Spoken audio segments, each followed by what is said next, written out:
Welcome to InfoRights channel. We stay in Norway. Today I'm going to talk about employer's obligation when he or she is posting their workers to Norway. The first obligation, the list is not long, don't worry, but the first obligation is to report posted workers.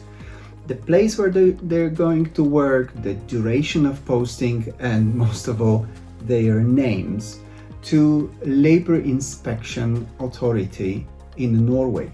You do this through altin.no platform it's a website, and it's very easy to fill in. So feel free to experiment with this before you post workers.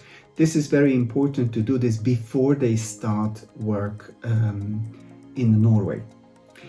The second obligation is to appoint a liaison person to be in contact with Labor Inspectorate or in case of control with the local authorities. And they have to be present in Norway. The employer must designate a contact person in Norway who's responsible for communication with authorities and for storing employment-related documents. And here we come to the next obligation, which is storing the employment-related documents. Storing the documentation must be ensured at least for 6 months after the end of the posting period. So the documents must be available must be made available for the local authorities during the posting and 6 months after the end of the posting period. Labor Inspection Authority may require these documents. They can be provided digitally, but employer must be able also to present them in paper when required. So storing the documentation in Norway is the third obligation.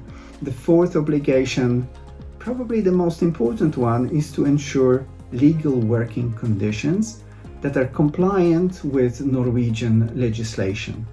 And they have to be compliant in 4 areas. The first is to comply with minimum wage rules, which are set out in collective labor agreements in Norway. The second is to respect the working time and the right to breaks. The third one is to guarantee health and safety at work at Norwegian standards. And the fourth one is to provide proper accommodation if the employer is responsible for the accommodation. So to keep the accommodation up to the standards required in the collective labor agreements. And that's all. If your employer doesn't follow these rules, you may report to labor inspection or to trade unions. Welcome to Norway.